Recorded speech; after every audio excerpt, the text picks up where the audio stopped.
everyone, welcome to my channel Ina Talks. I'm as usually happy to have you here. I really wanted to share one very special trip that I have conducted very recently. I went to the eastern part of our country. I went in particular to Sumy region, to my hometown where I was actually born, which suffered a lot in the 2022, right at the beginning of the full-scale war. And in 2023, when I first went there in order to check things out, to see my parents, and to understand like how this was for them, I was actually shocked. And this time was no different, because when you go there, you understand that the situation is still complicated.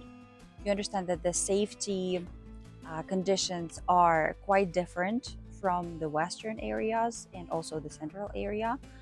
And some of the villages that are exactly on the front line are constantly under fire, and most of the population, they had to be evacuated. As for my parents, they continue being home, they continue residing there.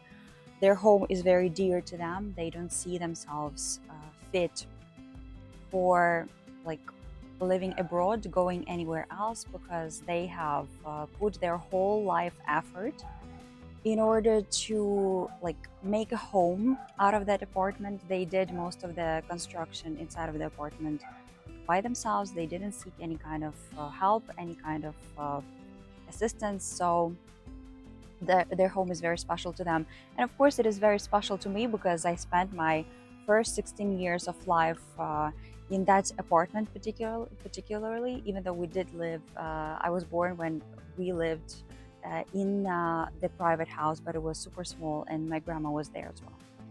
So, the trip was emotional. It was really even daring to an extent, because some of the trains were canceled due to the safety situation. But to me, I'm part of this place, I'm part of that society, and I understood that I'm gonna take this risk and I'm gonna see how things are for myself. In my opinion, the risk was actually justified, because what can be compared to the coziness of your own home? When you come to your parents' house or apartment, you're always a child, no matter how old you are. And you eat these amazing childhood treats. I ate amazing omelet that my mom made, and she actually started to bake her own bread. And I think it's also quite a thing. It's something else. I enjoyed that a lot.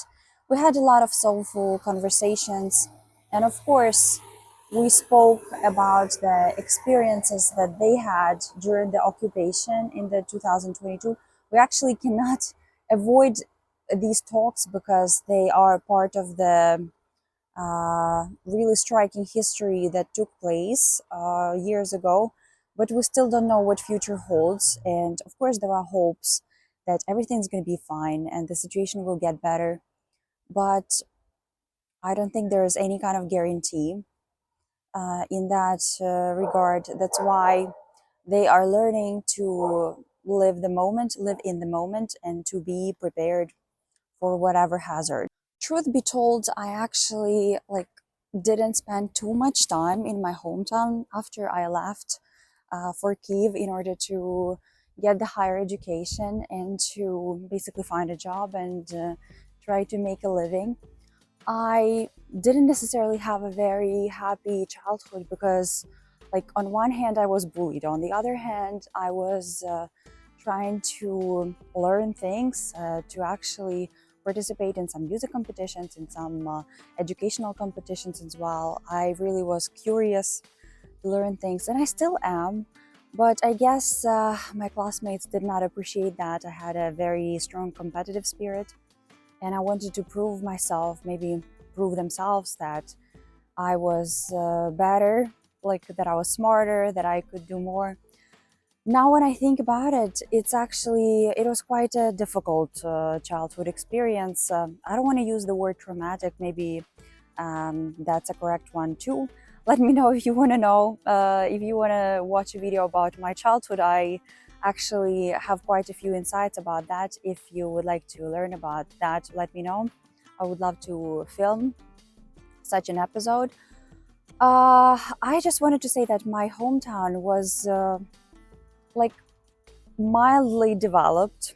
As for the eastern area of Ukraine, it did have some musical festivals, events. It had some improvements in the infrastructures. The mayor and their administration, they put quite a lot of effort. But during the occupation, all of that was really damaged. And now, when you look at the area of railway station, it just used to look so nice and civil. It looked pretty fine. Like it had the road, like for the cars to ride, for the cars to drive. But now it's just like a dug up place, the soil, the ground, and there were holes in that ground. And now, like a lot of work is conducted in order to renovate and reconstruct the railway building itself.